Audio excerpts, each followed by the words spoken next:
네, 잘 쉬었습니까? 아, 지난 시간 이어서 또 수업을 하도록 하겠습니다. 네. 지금 무엇을 하고 있느냐 하면, 하나님의 초월성과 내재성, 시편에 나타난 하나님의 초월성과 내재성에 대하여 하고 있습니다. 여호와 인자하심 역사의 주까지 했고요. 그 다음에 여호와에 대한 묘사, 이제 왕의 이미지, 바닷물을 정복하시고 우가리에서의 바알의 형상처럼 그룹들 사이에 자정하시는 이시고 언약궤는 그의 발등상이고 고대 근동에서의 중요 문서 보관 장소가 보좌 아래에 상자였기 때문에 그렇게 이야기하고 있다라고 하는 것이고요. 재판자원으로서의 언급 이러한 것들이 있겠습니다. 목자의 이미지, 지극히 높으신 분, 시온의 노래, 또 이 호칭의 기원이 이스라엘의 이전 시기의 예루살렘과 연관되어져 있다라고 하는 겁니다. 시온이라고 하는 거죠. 그 다음에 거룩한 분, 이스라엘의 거룩한 분이다라고 하는 것이죠. 여호와의 임재, 또 초월적 내재적 여호와의 임재로 본다고 한다면 시편 11편 4절에 보면 여호와께서는 그의 성전에 계시고 여호와의 보좌는 하늘에 있으며 하나님의 초월성과 내재성이 나타나 있다라고 하는 거죠. 그러니까 여호와는 그의 성전에 계시고 여호와의 보좌는 하늘에 있다. 그러니까 초월성과 내재성이 동시에 있는 것이 되겠습니다. 열왕기상 8장 13절 27절에 보면 내가 참으로 주를 위하여 계시의 성전을 건축하였사오니 주께서 영원히 계실 처소로소이다. 그러니까 여호와의 내재성에 대해서 이야기하고 있죠. 하나님이 참으로 땅에 거하시리까 하늘과 하늘들의 하늘이라도 주를 용납하지 못하겠거든. 하물며 내가 건축한 이 성전이오리까. 그러니까 또 다르게 이야기하면 하나님의 초월성이죠. 성전이 하나님의 집이라는 뜻이잖아요. 그렇다고 해서 하나님께서 성전에 하나님 우리가 가둬놓을 수는 없잖아요. 그러한 부분들을 이야기하고 있는 것이죠. 네. 초월적인 여호와가 어떻게 이스라엘 가운데 내재할 수 있는 가능성을 갖게 되었는가? 이것은 매우 중요한 주제이고요. 신학적 개념으로서 우리는 신해성 사건에 주목할 필요가 있다라고 하는 것이죠. 에리 쟁거가 한 이야기가 함께 진행하는 신해성의 개념으로 이해할 수 있다. 초월적인 여호와가 어떻게 여러분 이스라엘 가운데 자정할 수 있을까요? 에릭 쟁거가 이제 함께 진행하는 신해상 개념입니다. 그 다음에 이제 신해산 사건과 함께 진행하는 신해산 한번 보시면 신해산 사건의 개요는 신해산에서 나타나신 여호와 하나님께서 이스라엘 백성을 애굽으로부터 해방시키신 이유가 무엇인가? 그것은 십계명의 서두를 주목해 볼 필요가 있는데 나는 너를 애굽 땅 종되었던 집에서 인도하여 낸 내 하나님 여호와니라. 그러나 이스라엘 여정의 최종적인 목표는 시내산이 아니라 약속의 땅이었던 것이죠. 어쨌거나 하나님께서 나는 늘 애굽 땅 종되었던 집에서 인도해낸 내 하나님 여호와다라고 스스로를 말씀하고 계시죠. 무엇을 위한 것이냐면 너는 나 위에 다른 신을 내게 두지 말라. 오직 여호와만을 섬겨라.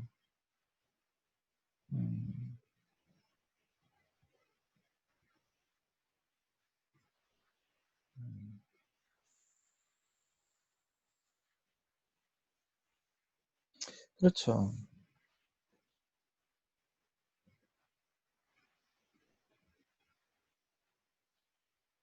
나는 너를 애굽 땅 종되었던 집에서 인도하여 낸 내 하나님 여호와다. 나 외에는 다른 신을 내게 두지 말라.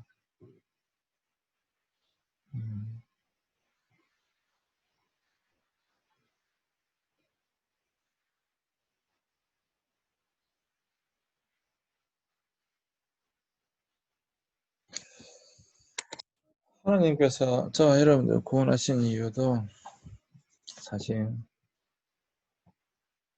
우리 여호와 하나님만을 섬기기를 원하시는 것이고, 우리 여호와 하나님께만 그 이름의 영광을 올려드리기 위한 것이고, 어떤 우상도 만들지 말고 우리 하나님만을 섬기기 위한 것인데, 정말 우리가 그렇게 하고 있는가에 대하여 사실 많이 고민해 봐야 되는 거죠. 그렇지 않습니까? 지금 과연 우리는 그렇게 하고 있는가? 시편에서도 이런 주제들이 계속해서 나오고 있다라고 하는 것입니다. 시편에서도. 사실 시편이라고 하는 것은 이스라엘 전 역사 가운데 시편 기자들이 만난 하나님에 대한 고백이잖아요. 그 역사적으로 만나든 실제 삶 가운데 만나든 개인적 경험으로 만나든. 그러니까 자연스럽게 이런 내용들이 나올 수밖에 없죠. 왜냐하면 그들이 바벨론 포로로 잡혀갔을 때 그들은 뼈저리게 정말 뼈저리게 느꼈거든요. 왜 우리가 멸망했는가? 그 멸망한 이유가 무엇인가? 멸망한 이유가 무엇인가? 모세오경의 중심이 되는 시내산 사건, 물론 창세, 출애굽, 레위민수기, 신명기, 천지 창조와 땅에 대한 약속, 창세기에 나와 있다라고 하는 것이고요. 출애굽기에는 애굽에서 광야를 거쳐 시내산까지의 여정이 나와 있고, 레위기, 그다음에 민수기, 신명기, 시내산에서 광야를 거쳐 모압까지, 그 다음에 약속의 땅에서의 삶에 대한 규례들.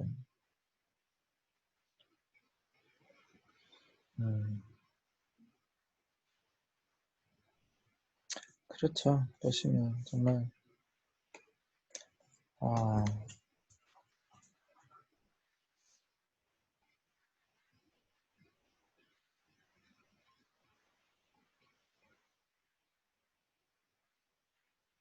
이들이 이 순간순간 사실 출애굽 이후에 그들은 여호와 하나님께서 직접 나타나셨고 그들을 인도하셨고 사실 그들의 삶 가운데 깊이 개입하셔서 그를 가나안 땅까지 인도해내시죠. 물론 가나안 땅까지만 인도해내시는 것이 아니라 그 이후로도 늘 하나님이 역사 가운데 함께 하셨죠. 분명히 여호와 하나님은 초월적인 하나님이시지만 이스라엘 백성들과 함께 내지에 계시는 그 역사 속에 들어와 계시는 그런 하나님의 모습을 우리는 정말 구약 성경을 통해서 볼 수가 있죠. 그 속에서 하나님에 대한 고백들이 나와 있는 것입니다.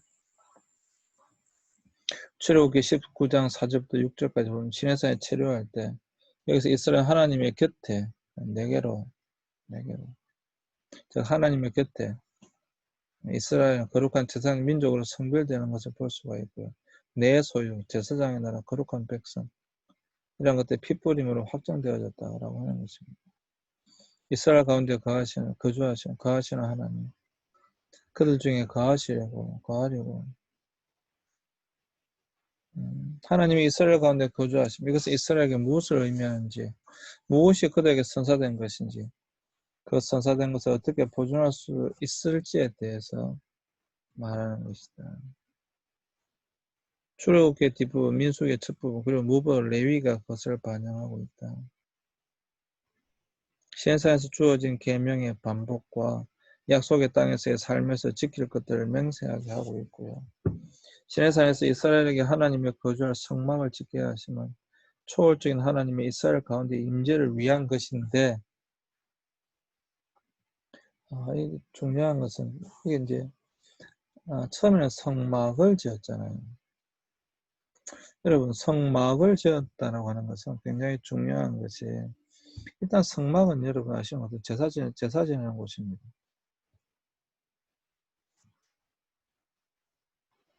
자, 여호와 하나님은 하나님 앞에 제사를 드림으로 그곳에서 만나 주신 것이죠. 신의 현현, 나타나심이죠. 하나님은 그곳에 나타나 주셔서 만나 주신 것이죠. 그러니까 이것이 무엇을 이야기하는가 하면 하나님이 이스라엘 백성 가운데 늘 함께 하시겠다라고 하는 거예요. 그래서 이 성막을 짓게 만드셨고 성막을 위한 율법 제도를 친히 주셨고 레위기에 모든 제사 제도를 두신 것이죠. 우리가 뭐 다 알고 있는 내용이니까. 그런데 음,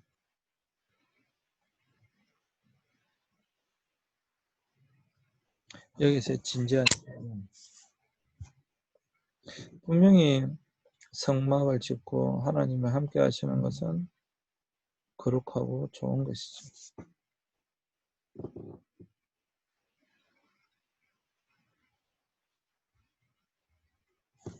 근데 과연 이 이스라엘 백성들이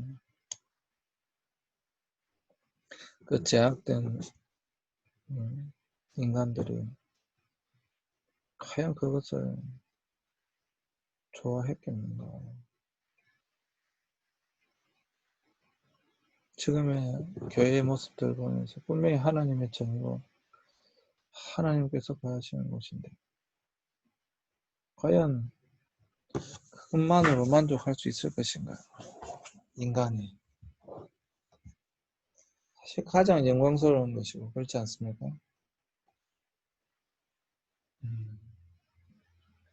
가장 영광스러운 것이고 가장 귀한 것인데 과연 그것만으로 기뻐하고 좋아할 것인가?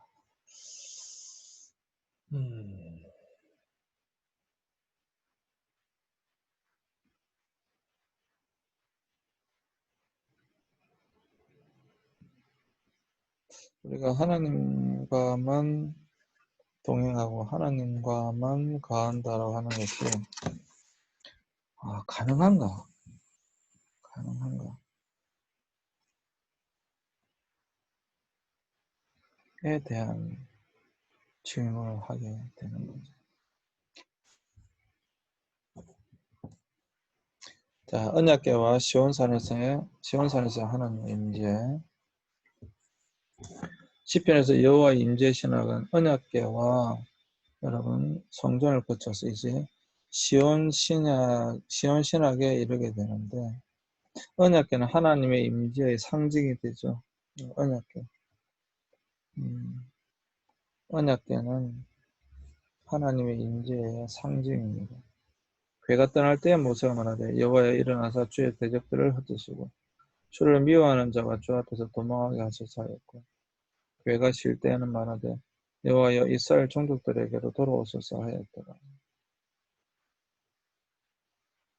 다윗의 언약궤 옮과 언약궤를 모실 솔로몬의 성전 건축은 하나님의 임재와 시온사상이 서로 관련을 맺게 만들었다.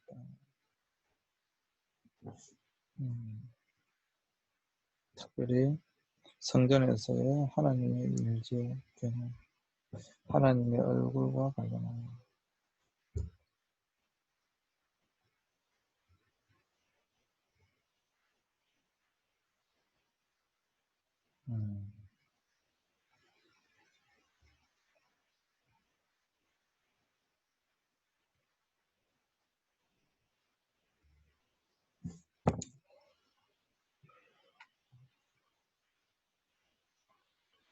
다윗이 언약궤를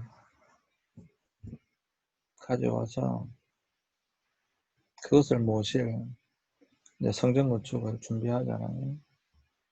그게 이제 솔로몬의 성전이 되는 것인데, 음,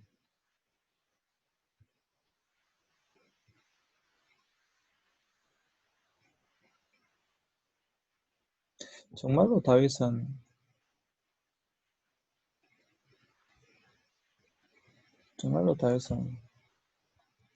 하나님의 임재라고 하는 이것을 굉장히 갈망했던 사람이구나 라는 생각이 들고요. 정말 그걸 너무도 간절하게 원했던 사람이었다라고 하는 것이 다시 한 번 더 생각이 들고요. 그 하나님을 어느 누구에게도 빼앗기고 싶지 않다라고 하는 그런 열망이 굉장히 강했던 사람인 것 같아요. 우리는 어떨까요? 우리는 음, 제가 지금 교회에서 이 녹화를 하고 있는데 하나님은 이곳에 계십니까?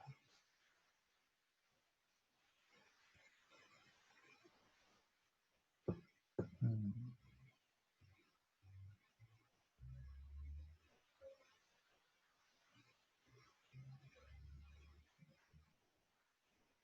하나님은 하나님은 말씀 가운데 계십니다.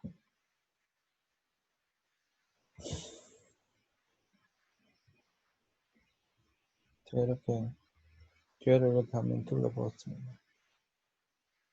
뭐 우리 교회 다 와보셨으니까 조그마한 그냥 교회죠. 이곳에 과연 하나님이 계신가?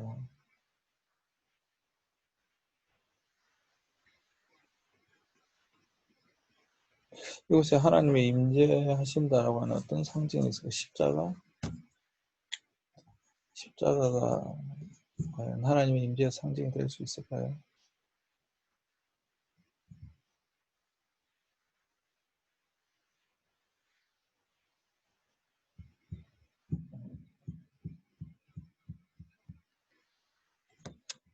무엇이 이곳에 하나님을 임재케 할 수 있을까요?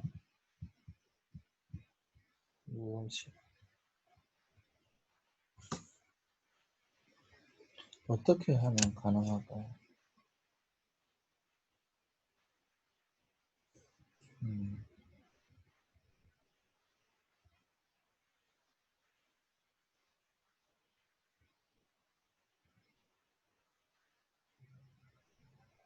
굉장히 굉장히 중요한 질문인 것 같습니다. 여러분도 한번 질문해 보시죠.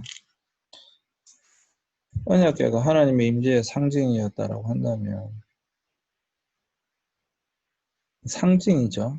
이것이 있다고 해서 하나님 임하시는 건 아니니까 상징이죠. 그런데 오늘날 우리의 교회 가운데 하나님께서 임하신다라고 한다면 왜 임하셔야 합니까? 어떻게 임하시겠습니까? 임하실 만한 정말 그런 장소이기는 합니까? 다윗은 언약궤를 통해서 그것을 이루려고 했던 것 같아요. 언약궤가 하나님의 임재의 상징이었으니까. 그래서 그는 어떤 어려움을 무릅쓰고라도 언약궤를 모셔오려고 했고, 또 우리가 너무 잘 아는 것처럼 춤을 추면서 벌거벗을 어디서 보게 되는 춤을 추면서 기뻐하였죠. 음.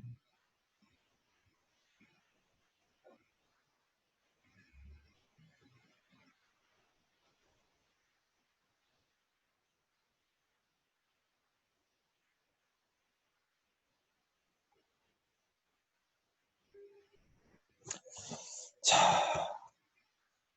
오늘날 우리는 성전에서 교회에서 하나님의 임재의 경험을 하고 있습니까?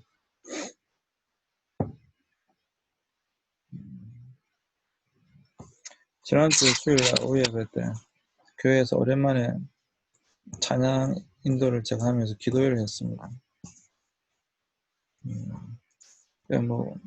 우리 유학생들이 다 울고 불고 난리도 아니었죠.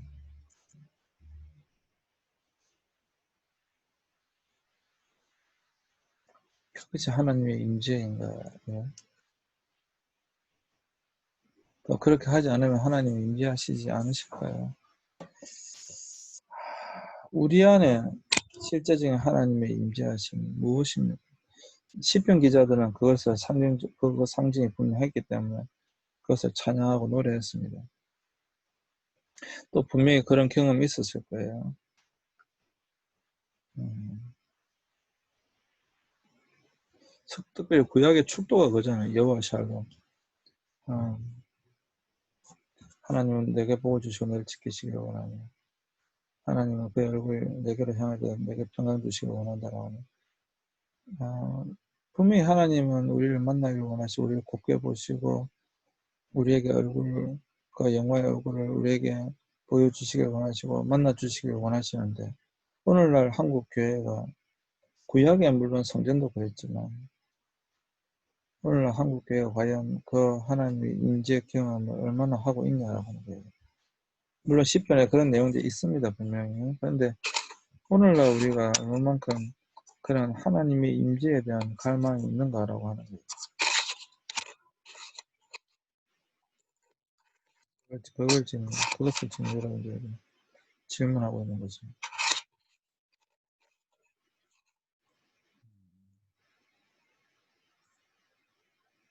한번 진지하게 고민해 보시죠.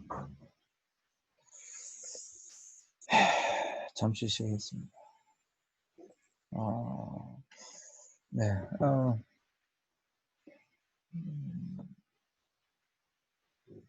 한번 여러분도 한번 고민해 보세요.